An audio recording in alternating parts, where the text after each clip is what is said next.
Alléluia. Que le Seigneur vous bénisse.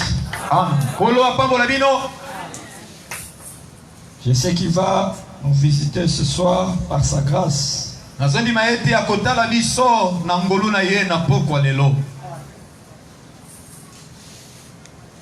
Et il fera quelque chose pour toi ce soir au nom de Jésus-Christ.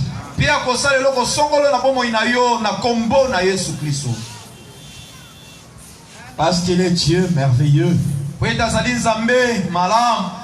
Il veille sur sa parole pour l'accomplir. Et ce qu'il a déjà préparé d'avance pour toi, tu les vivras au nom du Seigneur Jésus. Amen, l'Église. Amen. Nous lisons Apocalypse chapitre 12e. Nous commençons au verset 13e jusqu'au verset 17e.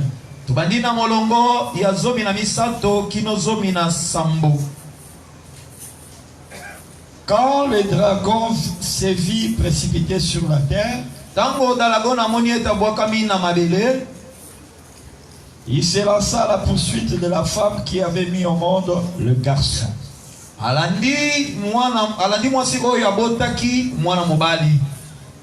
Les deux ailes d'un grand aigle furent données à la femme pour qu'elle s'envolât vers le désert jusqu'au lieu qui lui est réservé.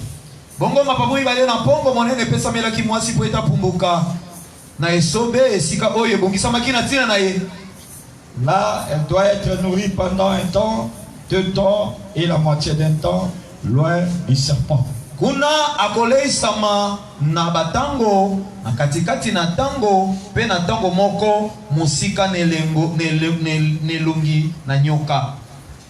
Les serpents vomit de sa gueule derrière la femme de l'eau abondante comme un fleuve. Bongo nyoka abwakaki mai lokola ebale simana mwasi pour qu'elle soit portée dans ses flots. Pwete amemama na mai wana ebale. Mais la terre vint au secours de la femme. Elle ouvrit sa bouche et absorba les fleuves que le dragon avait vomis de sa gueule.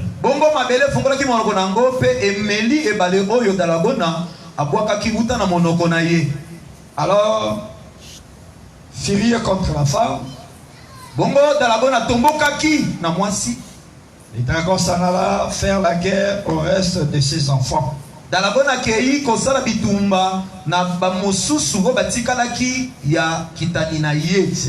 à ceux qui obéissent au commandement de Dieu et qui s'attachent au témoignage rendu par Jésus.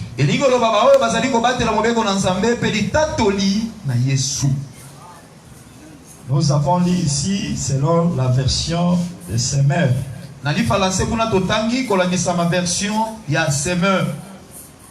Peut-être toi qui es lui second, tu peux sentir la différence.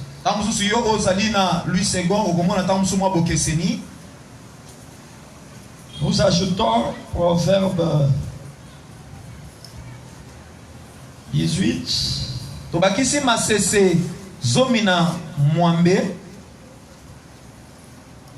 Verset 4. Les paroles humaines sont comme des eaux profondes. Maloba na monoko na moto ezali lokola ba mai ya mozindo. La source de la sagesse est un torrent qui déborde. Liziba na bwanya ezali mai oyo ezali ko fuluka. Nous ajoutons le livre de Job, tobakisi mokanda na Yobo, chapitre 22, molongo ya tuku mibale na mibale, verset 11e.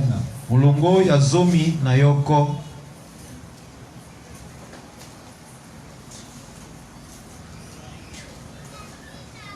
Job 22, verset 11, l'écriture dit: Combien lobi Yobo mokapatu bena mbale molongo ay zomi na yoko ikom lobi. Ne vois-tu donc pas ces ténèbres? Yo ozali komona milili oyo te, toute cette eau qui te submerge. Bamai nyonso oyo ezali kopunza. Disons second. Ça, Totangi c'est un peu tangi Louis second. compliqué. Job 22. verset Yobo mokabatu mbali na mibale molongo ya zomi na yoko totangi na version Louis second. Ne vois-tu donc pas ces ténèbres, Yo zali komona milili oyo te ces eaux débordées qui t'envahissent? C'est presque la même chose. mbamai oyo ezali kopunza oyo ezali komela yo to kozipa yo.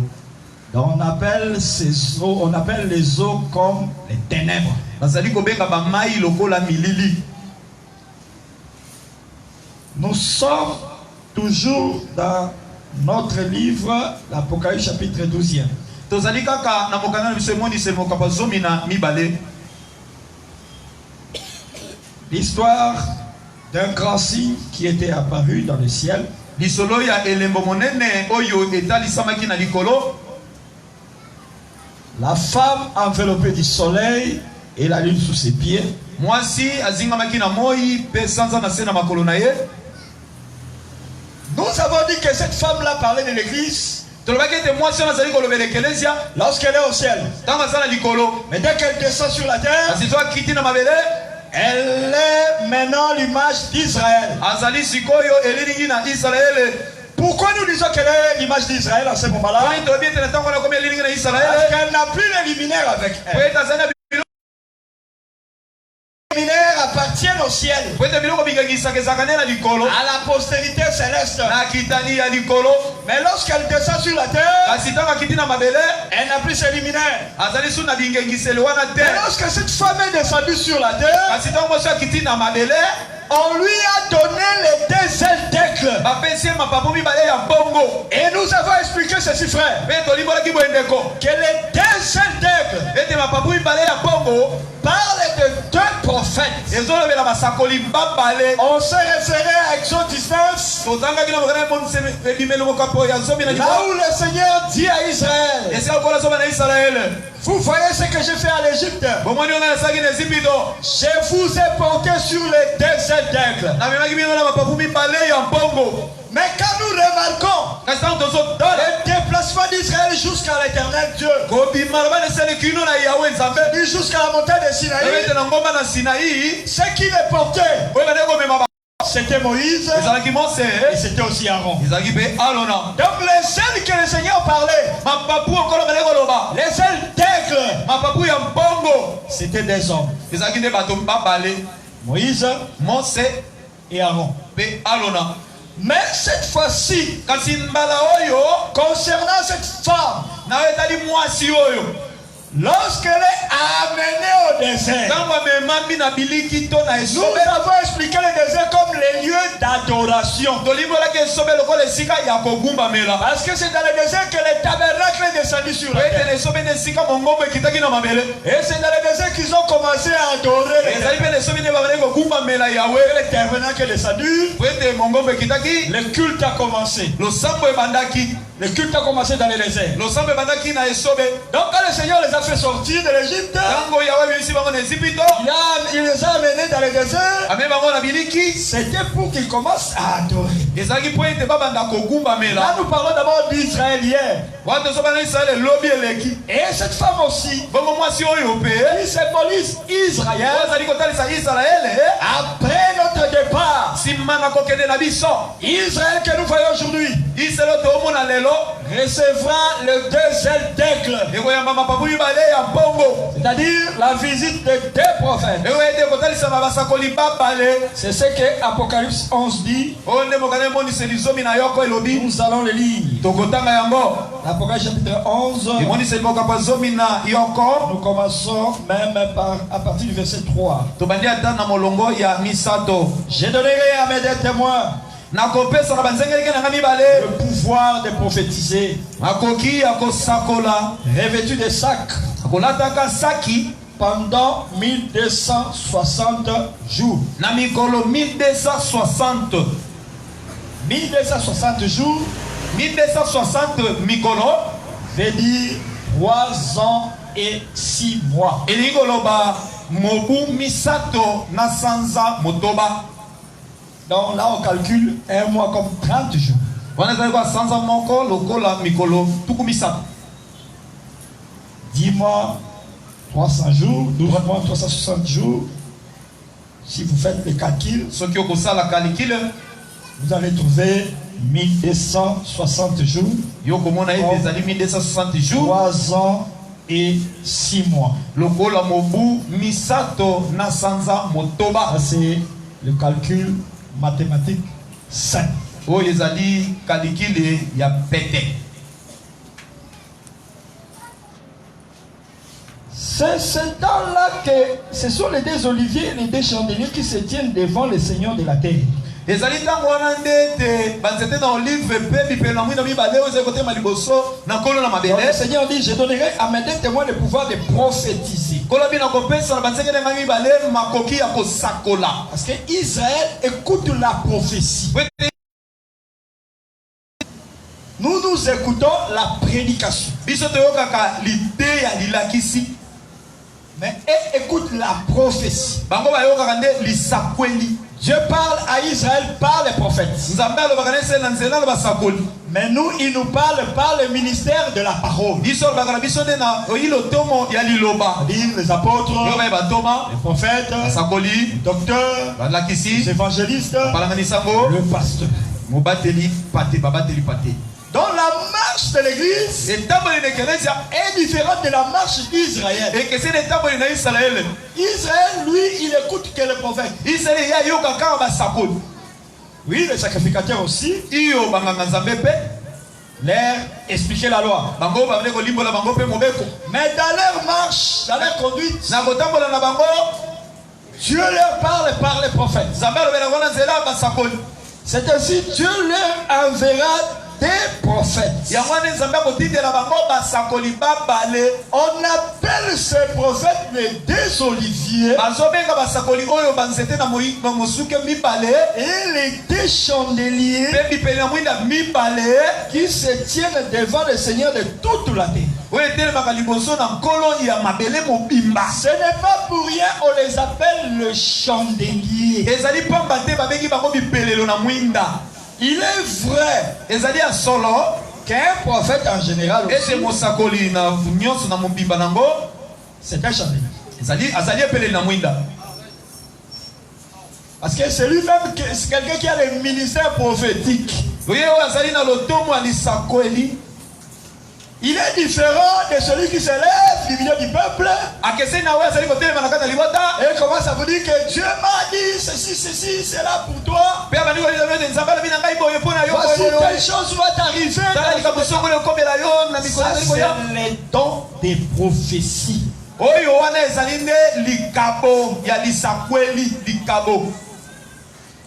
Mais le ministère prophétique, lui, il prend les écritures obscures et difficiles. Il les rend clairs. Voilà pourquoi nous l'appelons un luminaire. Parce que dans les Écritures, il y a des Écritures qui sont compliquées même pour nous les prédicateurs.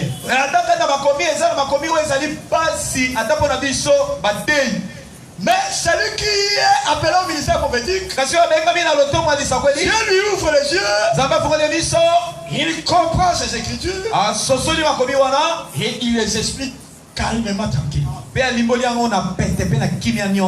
comme Daniel à son temps. L'Écriture dit il avait la faculté d'expliquer les choses difficiles, les énigmes. Il déchirait ça. Amen, l'Église. Amen. Mais pourquoi Dieu envoie ces gens? Et il les appelle que ce sont des chandeliers. Parce que la femme, les dragons plutôt, lorsque la femme va lui échapper, qu'est-ce que le dragon va faire? Quand les dragons virent que la femme était précipitée sur la terre, il poursuivit la femme qui avait enfanté l'enfant.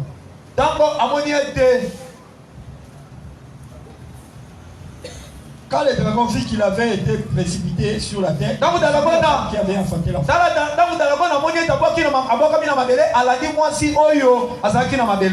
Donc auparavant le combat était céleste. J'ai à dévorer l'enfant. Mais quand on l'a précipité sur la terre, le combat est devenu terrestre. Il poursuit maintenant la femme. Quand il poursuit la femme, on donne à la femme les deux aigles pour la faire échapper. Mais les dragons ne le laissent pas comme ça. Parce que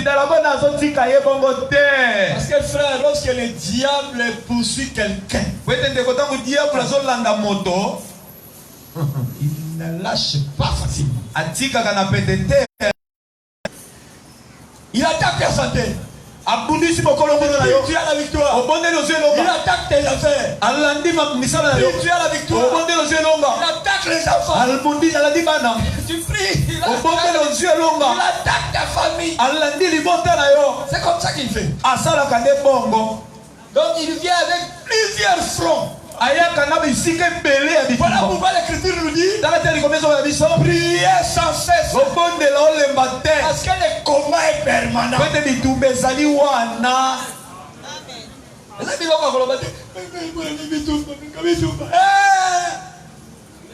Le chemin que tu es entré, tu auras le combat jusqu'au jour de ta mort. Ou bien le jour de l'enlèvement, c'est fini. Mais aussi longtemps que tu respires, tu auras toujours le combat. Mais ça va changer de forme. Voilà pourquoi tu dois te maintenir dans la vie de prière intense. Et j'ai constaté que les frères vraiment n'aiment pas trop la prière. C'est pas seulement ici. Partage, ils sont là, partage la parole. Priez. J'aime. Je ne sais pas pourquoi. Oh. La seule façon d'échapper au diable, c'est d'être plongé dans la prière. Parce que l'être a dit, veuillez prier pour que vous ne tombiez pas dans la tentation. C'est-à-dire si tu ne veilles pas et ne pries pas, tu vas tomber.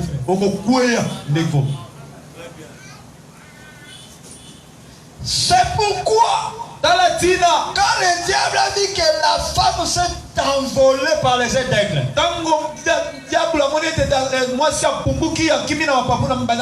il lança de sa bouche de l'eau comme un fleuve pour engloutir la femme. Mais gloire soit rendue à Dieu. Quand lui a lancé de l'eau pour engloutir la femme, la terre fait au secours. Ils vous feront la guerre, mais il ne va pas vous vaincre. Parce que le Seigneur est là pour vous secourir.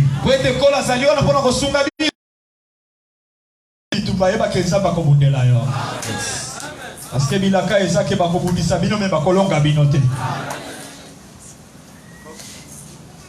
L'eau qu'il avait lancée, remarquez, l'eau est sortie de la bouche. Oui. C'est quoi?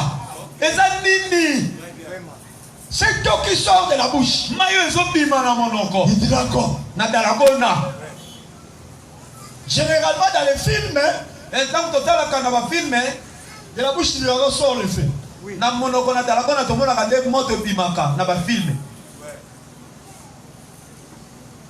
Je ne révise pas ça parce que quelque part aussi dans le psaume 40, si je ne me trompe pas, Ce qui n'a pas bossé dans le psaume 40, ce qui n'a pas bossé dans David dit qu'il parlait à ses ennemis, il dit qu'ils vomissent le feu.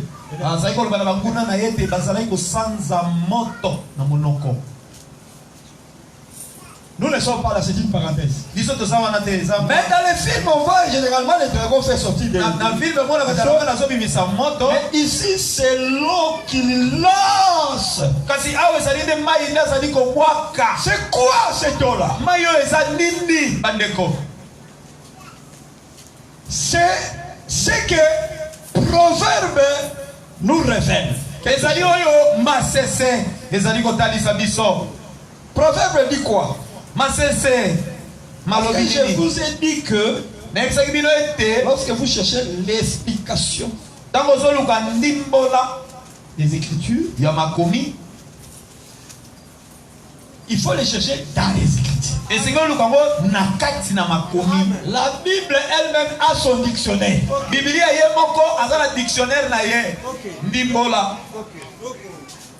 Ce n'est pas le problème que tu cherches l'explication, tu fermes les yeux. Je vais venir. Lisez. Lisez. Parce que quand l'un pose la question, l'autre va répondre. Afin que l'homme ne puisse pas se glorifier.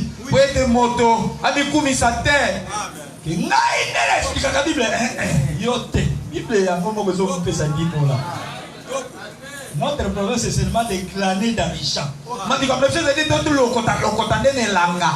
problème de seulement derrière les moissonneurs. Le moissonneur ne fait que donner l'orientation.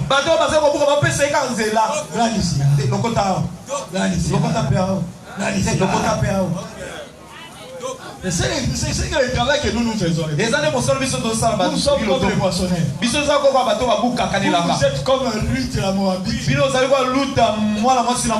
Les chants, ce sont les Écritures. Nous vous faisons voyager dans les Écritures pour que vous ramassez la nourriture qui est cachée dedans.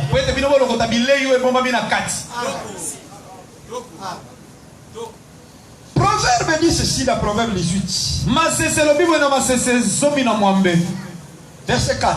Les paroles de la bouche de l'homme sont des eaux profondes.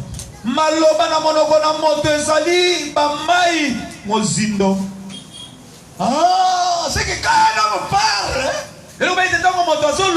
il fait sortir de l'eau. Parce qu'on a dit que les paroles de la bouche d'un homme, ce sont des eaux profondes.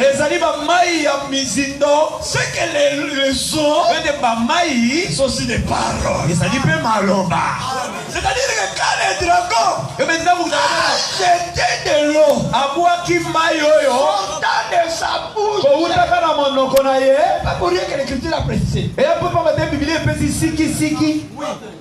Parce que l'eau a plusieurs sens. Les eaux représentent aussi les peuples. Et le Seigneur dit, l'ennemi viendra comme un fleuve. Le diable vient aussi comme un fleuve. Mais quand on précise que ça sort de la bouche, c'est que ce sont les paroles. Et Job aussi le dit d'une autre manière. Ou bien il apporte une complémentarité. Frères, dans la Bible, ils sont des frères, ils ne se chamaillent pas.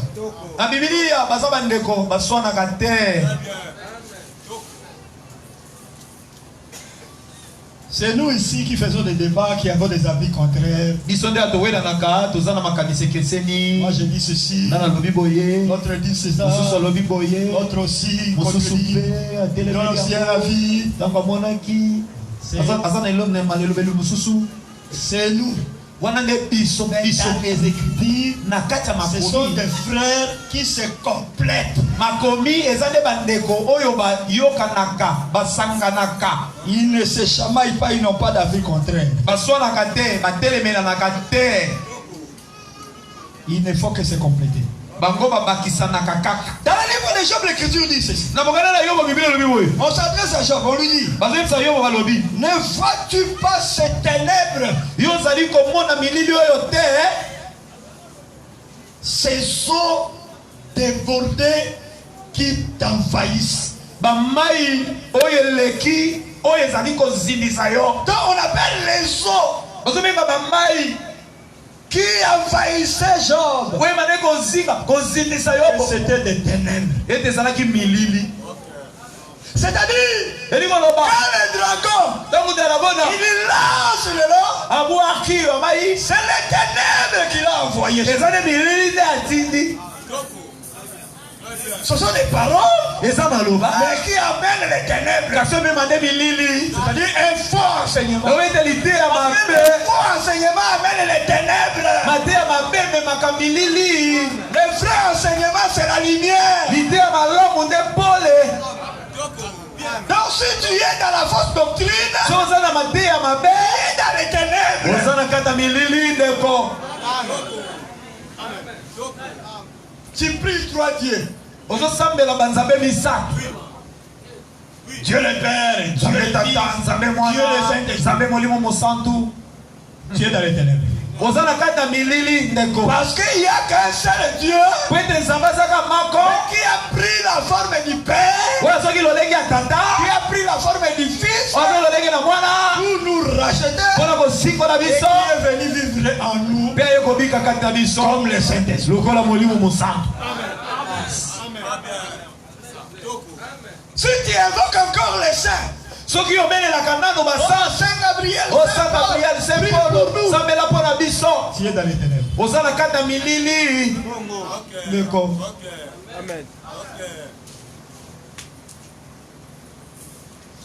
Avec l'église. Amen. Voilà pourquoi Talatina. la terre devait intervenir. Mabele esengeleke ya mwasi lisungi. Mais la terre, c'est qui? Siko mabele eza nani? Matthieu nous demande la parole. Matayo asenga biso liloba. Dit, posez-moi la question, j'ai la réponse. Matayo biko tuna nga motuna nga nazane ya. Matthieu chapitre 13, Matayo mokambo azomela misato. il parle de la parabole de terre. Azolobela lisese ya mabele. Un homme est sorti, Bali moko abimaki. il a commencé à jeter la semence. Abandi koboka nkona. Terre qui a des pieds, Mabele oyo eza na mabanga. terre qui a des épines, Mabele oyo eza na banzubele. le long du chemin et la bonne terre. Mpe mabele kitoko.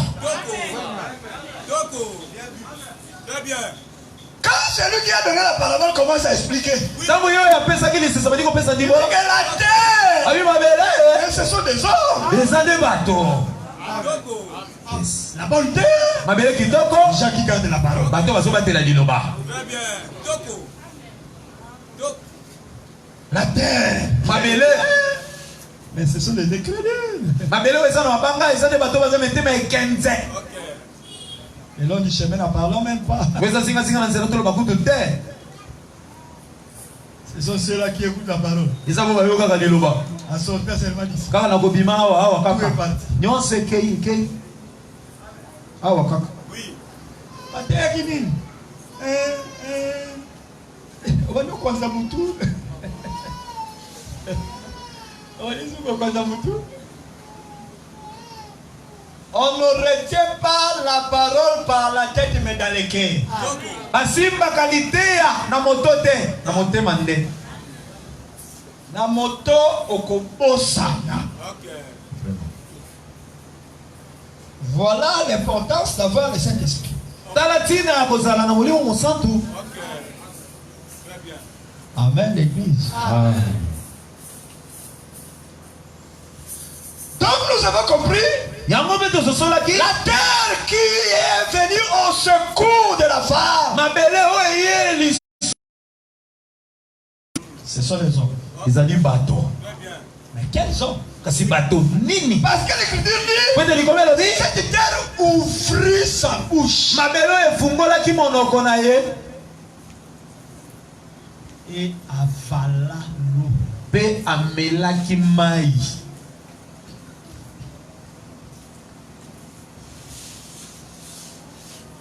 Maloba ya mabe babengana kango na maloba ya malamu. Et il ne faut jamais laisser le temps au diable. Hein? Et quand il a diable le temps où t'es. Que toi qui ne resteras pas dans ta vie. Abiyo kolonga tena bomo ina kolonga directement. Ils ont essayé à nombala moko. Le bana kolonga na kombo na Yesu. Yo zanzambe. Toi vraiment. Yo pesa. Dieu m'a dit. On l'a quelle ma paix. Je suis béni. Na pambo la femme. Na Yesu Christo. Même si je manque aujourd'hui, demain j'aurai. Parce que le Seigneur a dit, l'Éternel est mon berger. Il n'a pas dit que je ne manque de rien. Il n'a pas dit que je ne manque de rien. Il a dit ça. Je ne manquerai. C'est-à-dire, aujourd'hui je peux manquer. Mais demain j'aurai. Demain j'aurai. C'est cette foi que tu dois avoir. Même si tu manques aujourd'hui, demain tu auras. C'est un Dieu fidèle qui accomplit ses promesses. Il est promet pour toi. Amen l'église. Amen. La terre qui est venue au secours. Ce sont les deux prophètes. Des témoins qui viendront au secours d'Israël en ouvrant leur bouche. C'est pour cela je donnerai à mes besoins le pouvoir de prophétiser.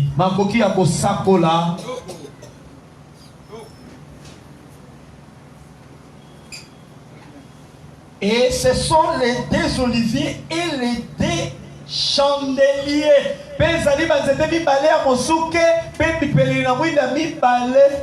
que lorsque le dragon va envoyer les ténèbres, les quatre ténèbres il va envoyer. Les alliances. Il va pousser les habitants de la terre à être dans l'alliance. Et il va pousser Israël à entrer dans cette alliance. La présence des deux prophètes va neutraliser parce qu'ils seront des chandeliers. Quand la lumière vient, il chasse les ténèbres. Est-ce que l'église nous comprend?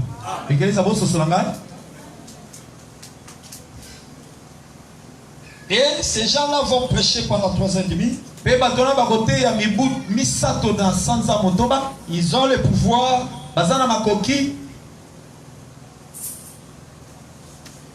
de faire sortir le feu dans le jugement. Parce que sort de leur bouche. Ce sont c'est comme Élisée. Devant les enfants qui se moquaient de lui. Il a ouvert la bouche. C'était du feu qui est sorti. C'est ainsi. Il y a eu directement l'apparition de 2 ours qui ont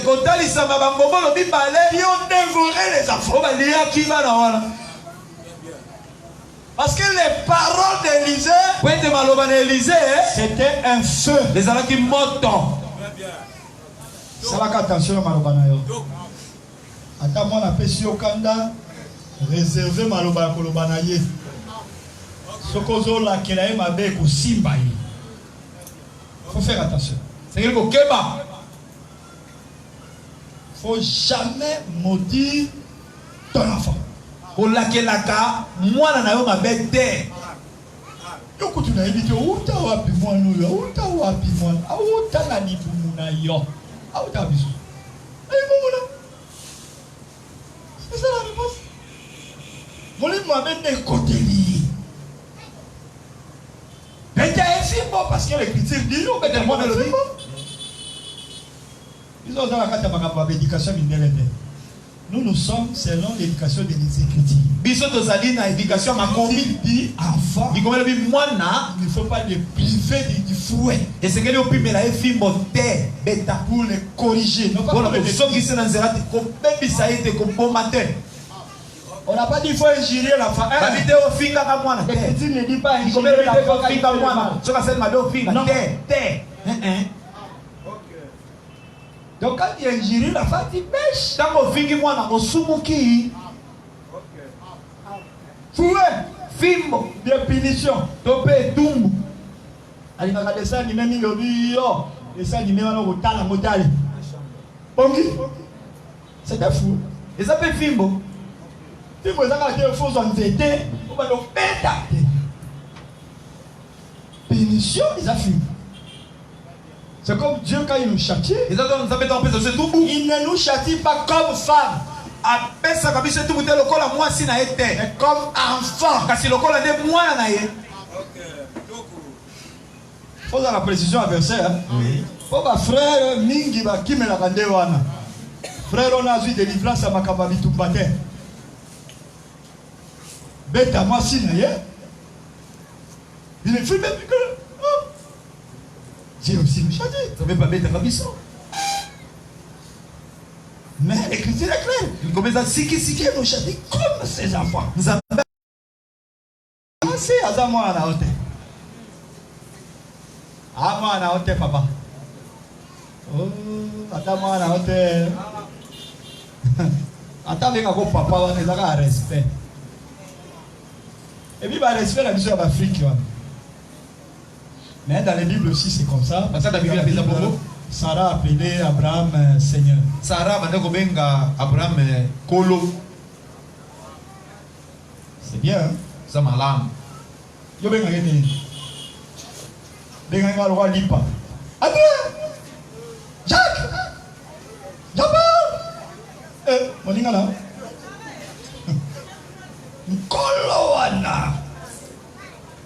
C'est un seigneur, Adada Moukousse, Adada Seigneur. Adada Moukié, le mot la naïve, ah Seigneur.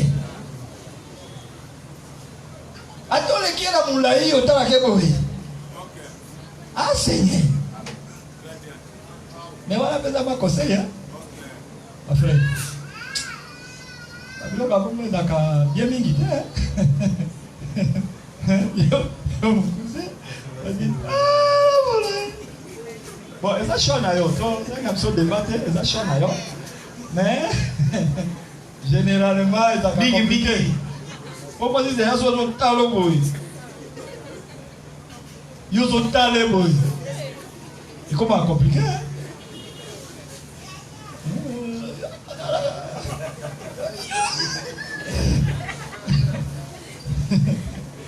Allez, comment drôle, bon, mais c'est les chats, c'est quand même du cœur. Les Français disent que les couleurs ne se discutent pas. On ne va pas discuter sur les couleurs, les choix, les goûts. Il y a Pembe, il y a Mwindo, il y a Mtana, Moulaye, Mouké. Les gens n'ont pas beaucoup. Mais seulement, c'est un critère commun. Il faut qu'il soit en Christ. Et c'est que les années 4 en Christ. Je vous dis, hein, ça il ne faut pas blaguer. Voilà qu'on s'appelle terre. Avant de t'engager à quelqu'un, qui assure-toi qu'il est un Christ. Ete azali kati na Kristo. Donc dans la parole. Eloba na kati ya liloba.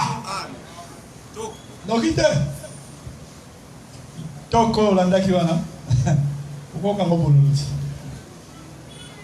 nous on est les juges. Nous avons ça ici. On traite des dossiers. Il va très joli, mais c'est très pli. Quand il découvre ça, il reste sous témoin, c'est qu'il toque. Moi, diala, olive, tout ma casse. Oche, toche.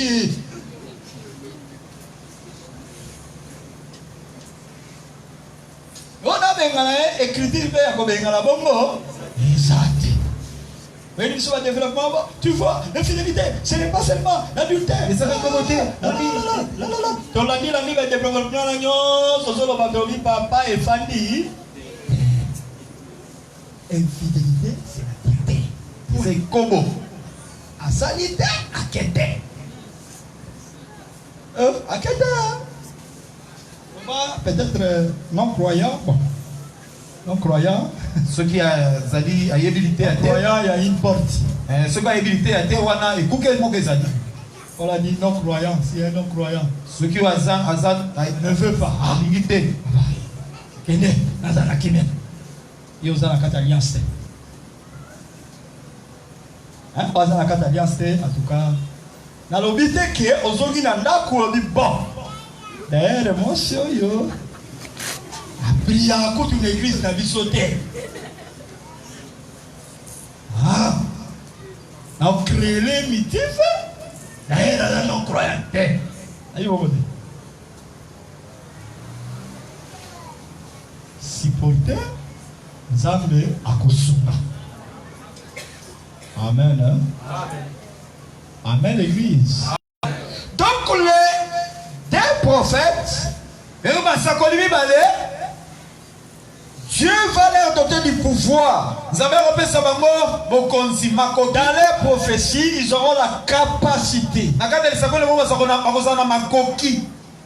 de neutraliser tous les ennemis d'Israël.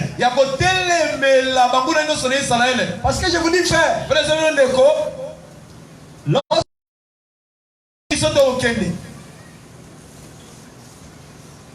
le diable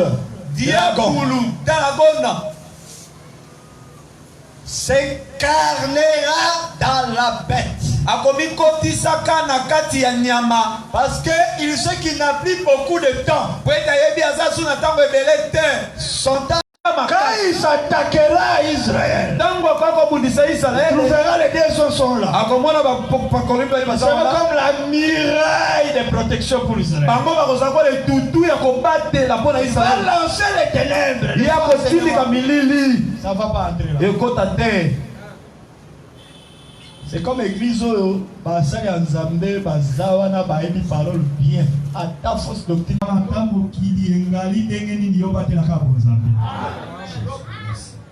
Où est les foutis dans Mweza?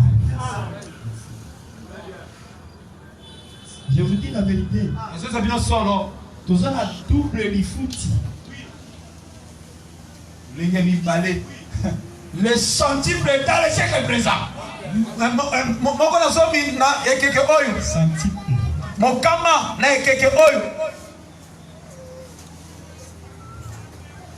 Centiples, ce sont les choses de la terre. Nous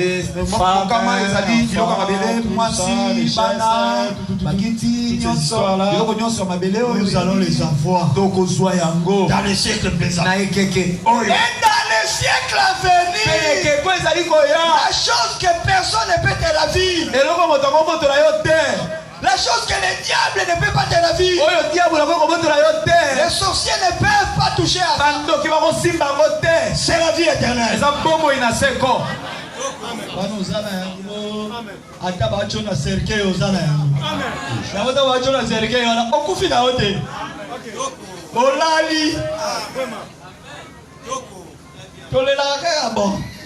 Séparation. Mais en réalité, son mot à Koufi, ils ont alali naï. Donc, après Manaï, ah, il est heureux. Il est bien ça qu'il y a. Après, ah, c'est la quelle est l'autre. Pourtant, quel est le mot bêta? Et ça, t'es pas la vie là.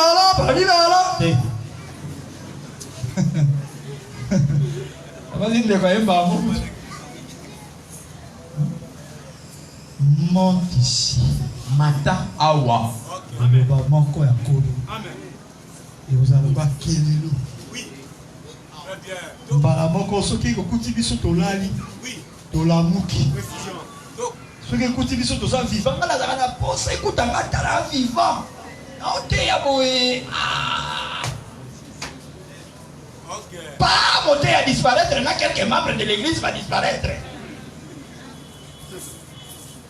Yo sikoyo tikali.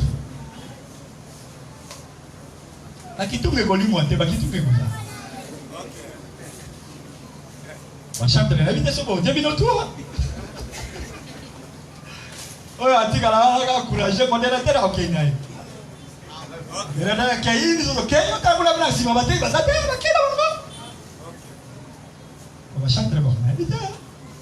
Olha, eu tinha lá, coragem. Tu tinha uma bonza? Aí eu disse, olha bem. Tu tinha uma bonza? Que terceira? A como me moderateur para bom. Tinha uma bonza? Que terceira? Constata cá.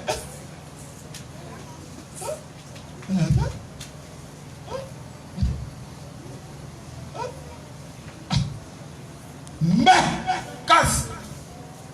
quand l'Antichrist va commencer maintenant son travail de régner sur la terre, la Bible dit ceci: quand il va laisser la femme, il va faire quoi? Il va se tourner maintenant au reste de la postérité.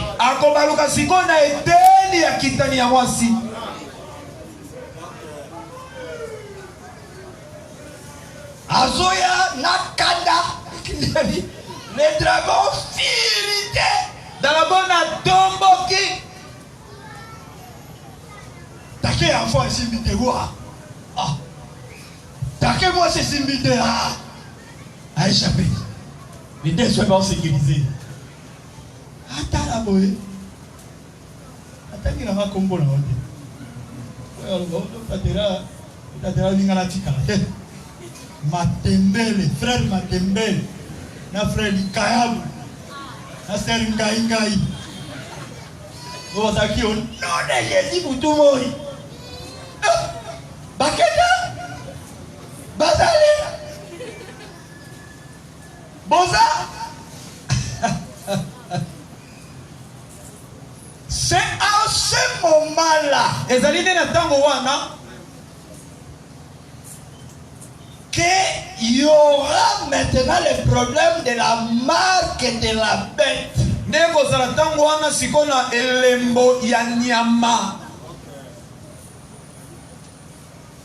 Bon, d'autres personnes disent qu'il y aura une piste, on va mettre une piste. Comme ça, je ne sais pas s'ils ont des ombres de ces choses. Évitez ce bazar de l'India Makaboana, évitez. Moïse dit, dans Deutéronome 6, il dit que ce commandement, tu dois le mettre dans ton front. Peut-être des signes comme dans ton front et dans la main.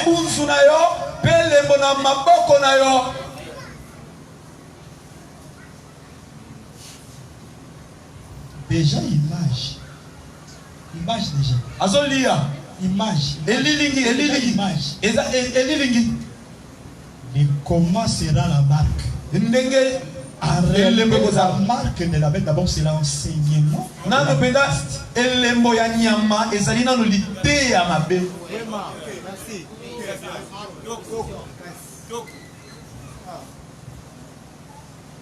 Parce que le monde que vous voyez ici, frère, ne soyez pas distraits par des politiciens.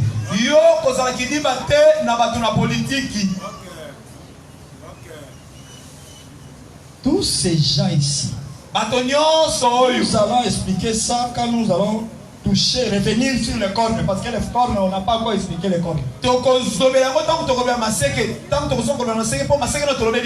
La tête, les têtes et les cornes ont un même dessin. Les rois de la terre et les chefs religieux, ils ont tous un même dessin. Ils combattront contre Christ. Tous ces politiciens que vous voyez, ils sont dans les sciences occultes. Ils ont un seul maître. Ils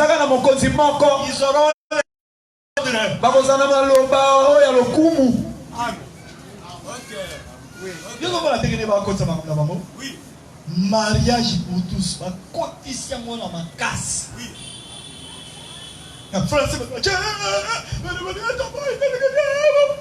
Et continue.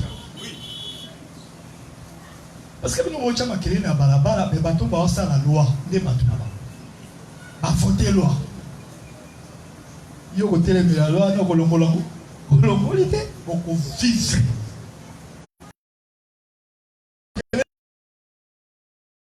Vaccin sur la liba chamu na pratique. Tokozwango. Et ça n'a pas marque de la bête terre. Mais tout soit déjà pas faire ça. Rouchol. On ne va faire. Et Rouchol. Qui tout. C'est pas ça. Mangwele. Mais t'as pas tu vas marquer de la bête.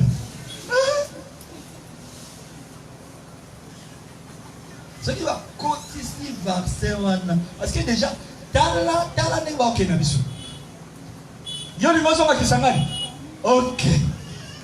Osomi billet na yo. Avant au compte avion. Tu passes là-bas. Olekina nukuna. Test. Talio. Bon, quand ils vont mettre fin au test. Dans ma aussi ça kota là yo. Quand ils vont trouver maintenant les médicaments c'est là. Dans ma mona c'est vaccin. Vas-y si comme mangwele. Parce qu'on a tous testé. Ok, nous la besoin qu'on a testé. Yaka na carte na yo ya vaccin do côté avion. Bon, yo lingis ko on voyage au Sani.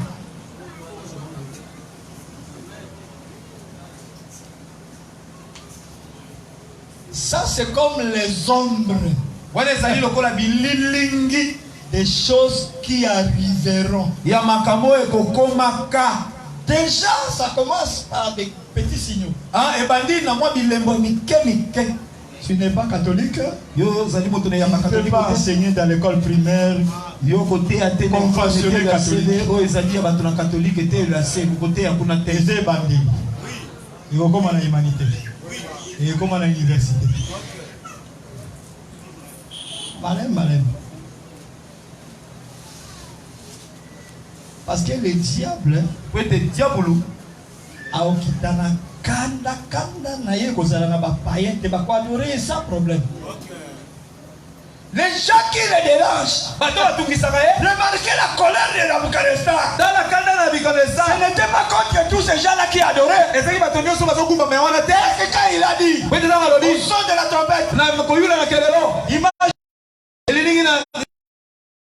l'image de la bête sera un homme. Le diable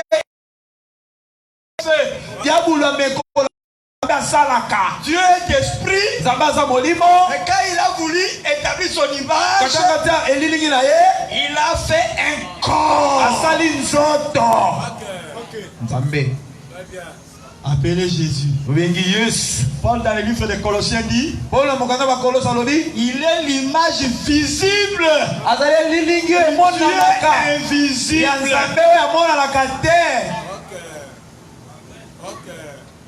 L'image de la bête sera Christ lui-même. Les reflets même du royaume des ténèbres. La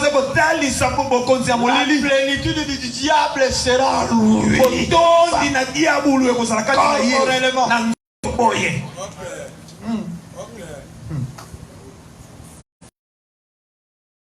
Parce que le diable, il ne fait qu'imiter. Lui, il n'a rien fait. Le diable, il a ça que le côté. Après ça, les gens il y a la capacité à boucler la tête. Il y a des gens qui disent, il y a une chance, il y a une chance, il y a une chance, il y a une chance, il y a une vie. Ah, diable, il y a quelle année? Tout ce que nous voyons, toute la richesse, c'est Dieu qui a créé. Chasse animal auquel nous avons. C'est Dieu qui a créé le mariage. Vous savez, vous avez créé le bala. Vous avez posé le bala qui ne parle pas. Comment? Son n'a pas mon toit qui a le bala. Amen. À quoi ça y est?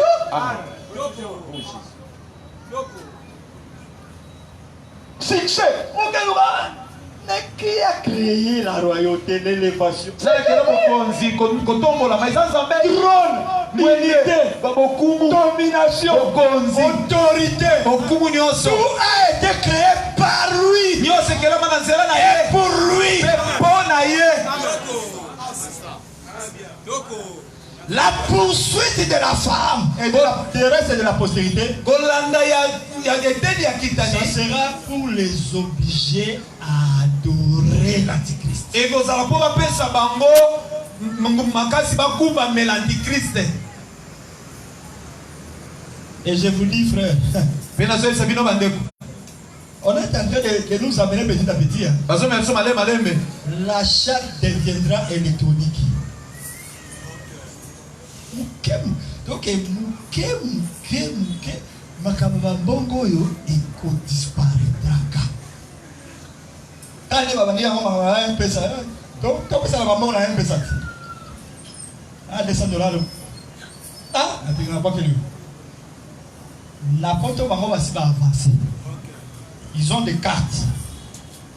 Ils ont des cartes. Alors, moi, il y a mon. Malem, la Chine, ils ont fait une petite avancée. La Chine va donner la reconnaissance faciale au côté de magasin. Pas de télé, pas donner la oignon, et c'est à compte bancaire. La bilogo na oignon, va mbongo na yo dans la mot. Zoa no va mbongo na, zoa somba na yo, va bimisi.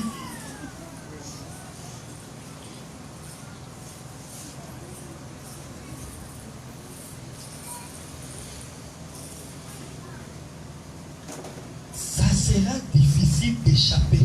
Et que ça n'a pas si pour la coquille yango. Soit tu acceptes de mourir, on dit bien au coup fanayo. soit tu adores.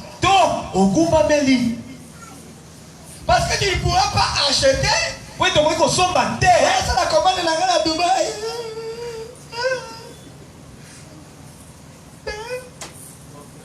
Quand on m'a dit ça,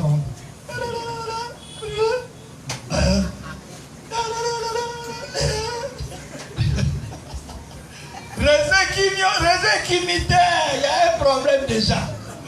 Kabouezali. Mais on va commencer à la fois.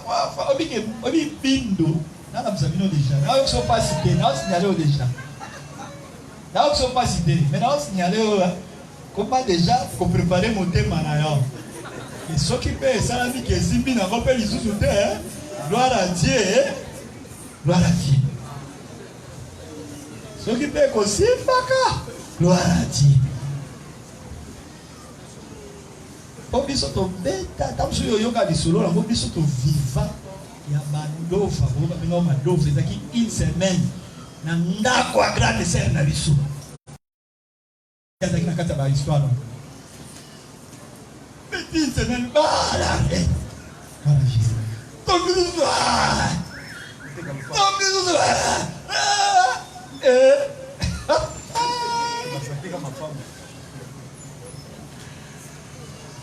papa, c'est la maman jeudi. Allez, là, ma programme. Ce sont mis derrière du papa, ce sont mis sapato, ce sont mis chemise, nous sommes dans ma canisique. Mardi.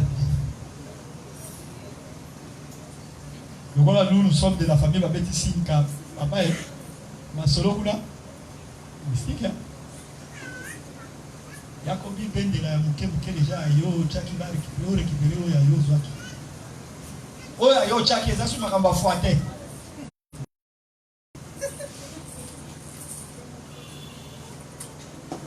to bibetela na bava bato baya kwa mvayi j'ai dit ebandaka na beswa te dossier on est dans la carte du gouvernement dans la député bazolandela omonaka makambo situation ko se décanté na bangisa bino te na betela bino histoire ya makambo ndenge esalama préparer morale na yo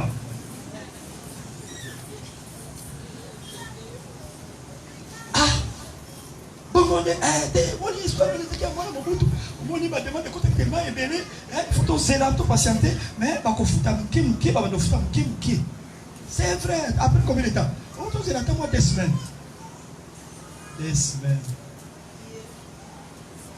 oh ba kangi moto wana banana la ba kangi moto yo azala qui chargé à distribution si bato bazaki na époque wana mayebi schéma et balobanga schéma mot de passe ezaka bongo une 2 semaines 3 1 mois 2 mois ako ba congolais na ko inventer na ko consoler non délégation mo beke ela de la dossier wana mo butu kuta ebi et comme 3 mois, 4, 5, 6, jusqu'à ce jour. Qui nous les lots? Il est matin. Bon, dans la vie, c'est que la cao est bino, et pour ça, on a compris. Dans la vie, c'est. Dans la vie, on a gâté. La petite histoire, il y a pas qu'à boire les calacas. Mais, il y a un zaman dans Zambé, l'Ikapa dans Zambé, Kolo, Apa Bolabino, la Combo, la Kolo Jésus Christ.